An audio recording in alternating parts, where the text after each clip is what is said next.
کچھ درویش ہیں، درویش اللہ والے، جنہوں نے واقعی بند کیا ہوا ہے اپنے اوپر خواہشوں کا دروازہ. وہ کہتے نہیں دروازہ نہیں کھولنا ورنہ یہ دوبارہ بند نہیں ہوتا. یاد رکھ لینا، کچھ درویش ہیں جنہوں نے اپنے اوپر دروازہ، خواہشات کا دروازہ اپنے اوپر وہ نہیں کھولتے. ایک سلطان یحییٰ نام کا بادشاہ گزرا ہے، عرب کے کچھ حصوں کا حکمران تھا، تو اس کو بڑا شوق تھا لوگوں کو بانٹنے کا. دو قسم کے لوگ ہوتے ہیں نا، کچھ کو جمع کرنے کا شوق ہوتا ہے، کچھ کو شوق ہوتا ہے کوئی روٹی کھا لے. حضرت ابراہیم علیہ السلام بغیر مہمان کے کھانا، کچھ ایسے بھی ہوتے ہیں جن کے گھر بندہ چلا جائے تو پتیلی پہ ڈھکنا دے لیتے ہیں. اپنا اپنا فرق ہے نا جی، ہر آدمی کا اپنا اپنا ذوق ہے. منت کرتے ہیں کسی کی. مجھے بڑی بات پسند ہے شیخ سعدی کی، قرضے لے لے کے مہمان نوازی کرتے تھے. ایک دن سارے مقروض اکٹھے ہو گئے، کہنے لگے بابے پیسے دے.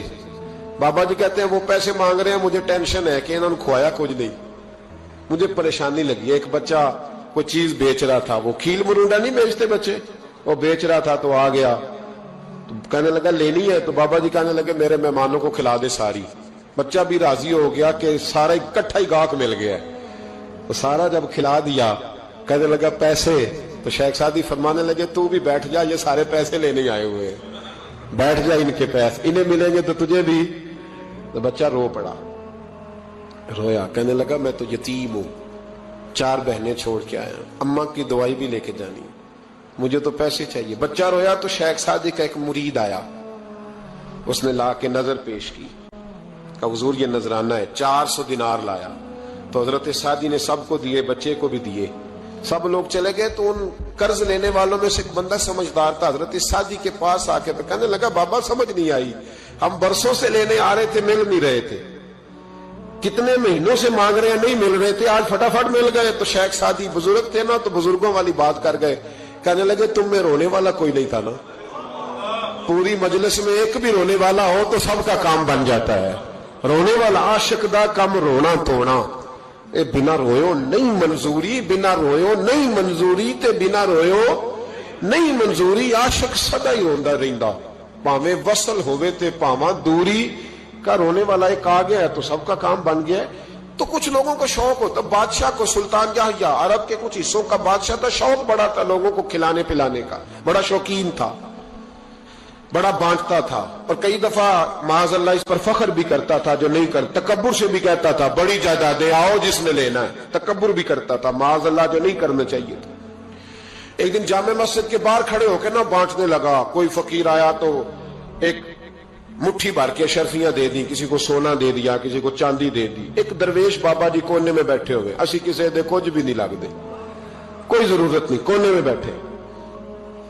آپ یقین کریں، آپ تھوڑا سا رخ ادھر کریں، دنیا پیچھے پیچھے ہو جاتی ہے. اگر آپ پیچھے بھاگیں گے تو آگے دوڑ کے بھاگیں. یہ مزاج ہے قوم کا، کسی کا حال پوچھ لیں وہ بگڑ جاتا ہے، کہتا ہے مجھ سے کوئی کام ہوگا تبھی تو پوچھا ہے. اور آپ چپ کر جائیں، خاموش ہو جائے، یہ بھی بڑی مصیبت ہے. کہ پیار کر لیں تو اس کا بھی نقصان دیکھنے میں آتا ہے. کہتے ہیں پتہ نہیں میرے اندر کیا لالچ ہے، کیا خوبی ہے جس وجہ سے مجھ سے اتنی محبت ہو رہی. وہ بابا جی کونے میں توجہ ہی نہیں کی. جب توجہ نہ کی تو سلطان کی توجہ خود بخود ہو گئی. سلطان یحییٰ کہنے لگے بابا کوئی قابل توجہ آدمی ہے، سب لوگ لائنوں میں لگے ہوئے بھاگ رہے ہیں، بادشاہ آیا ہے. یہاں تو شادی پہ کھانا کھل جائے تو بڑے بڑے امیروں کا پتہ چل جاتا ہے کہ بننے کیا لگا ہے. کہتے پتہ نہیں دوبارہ چھوٹے گوشت کی ٹرے آئے گی کہ نہیں آئے گی. اور اتنا سارا رکھ لیتے ہیں کہ المان والحفیظ، بڑے بڑے امیروں کے پول کھل جاتے ہیں، پتہ چلتا ہے کتنے تگڑے امیر ہیں. تو جب اس نے کہا شرفیاں، سونے، ہیرے، جواہرات، تو جو نہیں تھے فقیر وہ بھی لائنوں میں لگ گئے. لیکن وہ فقیر پھٹے پرانے کپڑے، سانو تخت ہزارے دی لوڑ کیے، نالے کی لگے شہر بنگول دے نال، اسی اپنی بال کے سیکنے، سانو کی لگے کسی اور دے نال. اور اقبال نے اس کی تشریح کی. اقبال کہنے لگے ہوا گو تند و تیز ہے لیکن چراغ اپنا جلا رہا ہے. ہوا گو تند و تیز ہے، تیز ہوا میں چراغ نہیں جلتے. ہوا گو تند و تیز ہے لیکن چراغ اپنا جلا رہا ہے. وہ مرد درویش حق نے جس کو عطا کیے ہیں انداز خوش روانہ، فرماتے ہیں جسے اللہ نے بے نیازی دے دی، لالچ سے دور کر لیا، وہ کسی کی پرواہ، وہ اپنا چراغ جلاتا ہے. اپنی مٹی پہ چلنے کا سلیقہ سیکھو. سنگ مرمر پہ چلو گے تو پھسل جاؤ گے، वो बाबा बैठा है। तो बादशाह कहने लगा इसे भी बुलाओ। बाबे को बुलाया, कहने लगा तुझे कुछ नहीं चाहिए? बाबा कहने लगा चाहिए तो बड़ा कुछ, पर तुझसे नहीं चाहिए। कहा किससे चाहिए? फरमाया उससे चाहिए जो दे के हिसाब नहीं पूछता, बगैर हिसाब देता है, उससे चाहिए। कहने लगा नहीं, दरवाजा खुला, तू भी ले ले।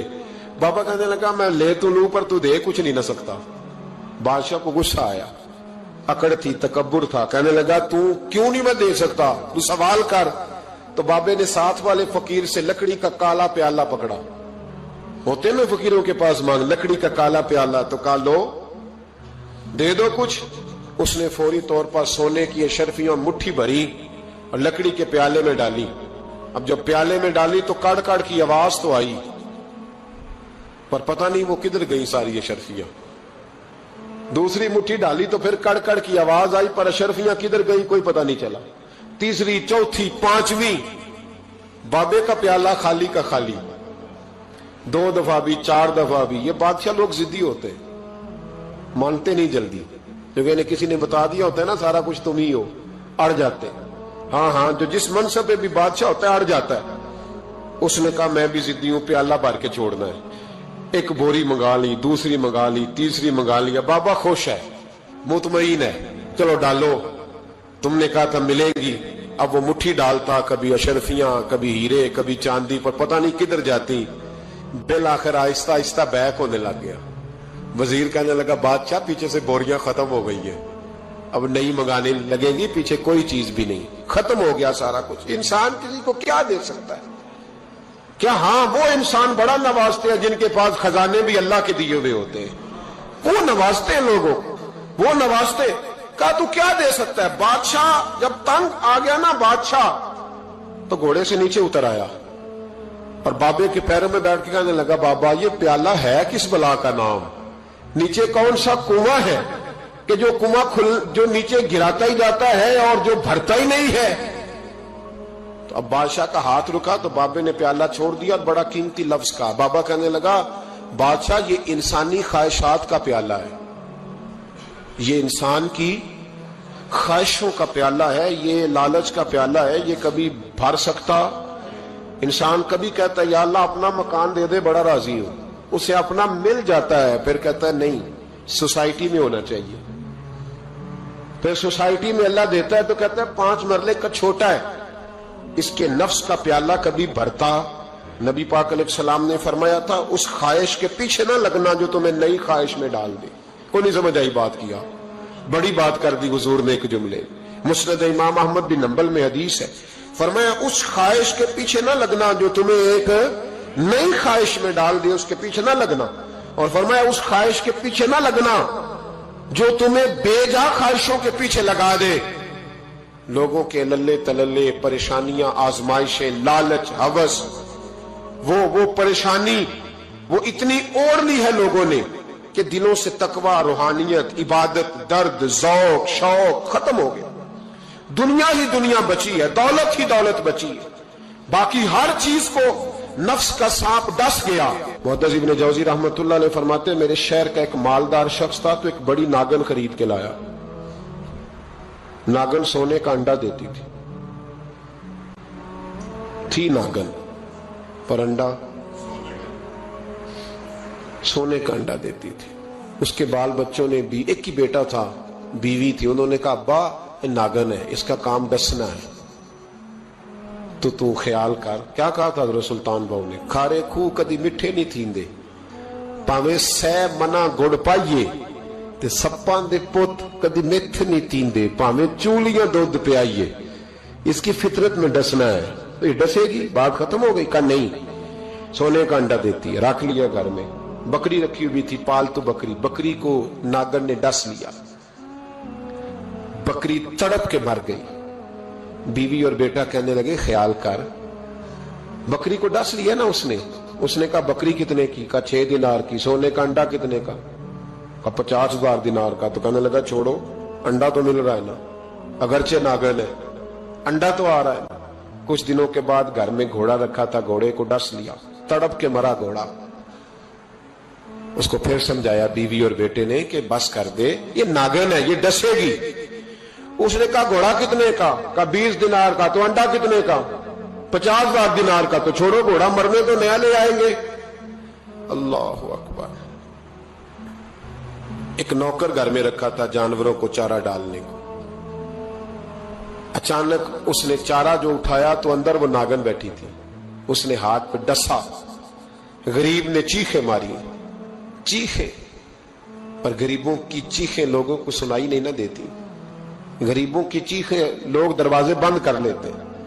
लोगों ने इसलिए काले शीशे लगाए हैं कारों को कि गरीबों की चीखें ना दिखाई दे ना सुनाई दे। नागन ने डसा, चीखने लगा नौकर, लेकिन गरीब का खून भी सस्ता होता है ना, उसका सारा वजूद जहर से फट गया। लेकिन मालिक को तरस न आया, कहने लगा नया मुलाजम आ जाएगा। अब बीवी और बेटे ने पैरों में बैठ के समझाया कि बस कर दे, इसको छोड़ दे कहीं या मार डाल, ये नागन है। उसने कहा पागल हो गए हो, कभी सोने का अंडा देखा है? सोने का अंडा देती है। वक्त गुजरने लगा, चंद महीने सुकून के गुजरे, लोग बात भूल गए। एक दिन सवेरे सवेरे कमरे से मां के रोने की आवाज आई, और जब अम्मा चीखी, खामन दौड़ा तो कहने लगी ले तेरे सोने के अंडे बच गए। और वो देख मेरे बेटे को डस के बिस्तर से उतर गई है। वो देख मेरा इकलौता बेटा। अभी बेटे को उठा के तबीब के पास ले जाने ही लगे थे, वो अपने घर के दरवाजे तक पहुंचा था कि जनाब इजराइल पहले तशरीफ ले आए। अब जब वापस आया, बेटे का जनाजा बड़ा मुश्किल है बाप के लिए उठाना, बड़ा मुश्किल है, बड़ा मुश्किल। रोने लगा, चीखने लगा। एक बेटा वो भी पर्दा कर गया। जनाजा उठा, लोग उसको दफन करने के लिए निकले तो मां ने भी सारा सामान समेटा। मां ने भी वापस आके कहने लगा तू कहां जा रही है? कहने लगी इस वेड़े में, इस सहन में मेरे बेटे की मौत हुई। यहां सोने के अंडे बचे पर मेरा बेटा नहीं बचा। मैंने उस आंगन को क्या करना है जिसमें सोना तो पड़ा हो पर बेटा मां पुकारने वाला हो ही कोई ना। मेरी तो सारी आरज़ुएं उजड़ गई, तेरे लालच ने हर चीज तबाह कर दी। कहने लगा मैं इसे मार डालूंगा, निकाल दूंगा। कहा क्या फायदा, तो खत्म हो गई बात। बेकदरा कुछ कदर न जाती, कीती खूब तसल्ली हूं, दुनियादार पुजारी जार दे, कुत्ते दे गल टल्ली हूं, अब क्या फायदा। बीबी निकली तो शख्स चौक में आया, डंडा लिया, नागन को मारा। और इब्न जौजी फरमाते हैं वो पागलों की जिंदगी बसर करता था। उसके दाएं बाएं सोने के अंडों का ढेर लगा होता था। वो लोगों को कहा करता था मेरे जैसे लालची न बनना, मेरे पास ना बीवी बची, ना बच्चे बचे, ना घर बचा, ना कोई वफादार बचा। हाँ मेरे पास दौलत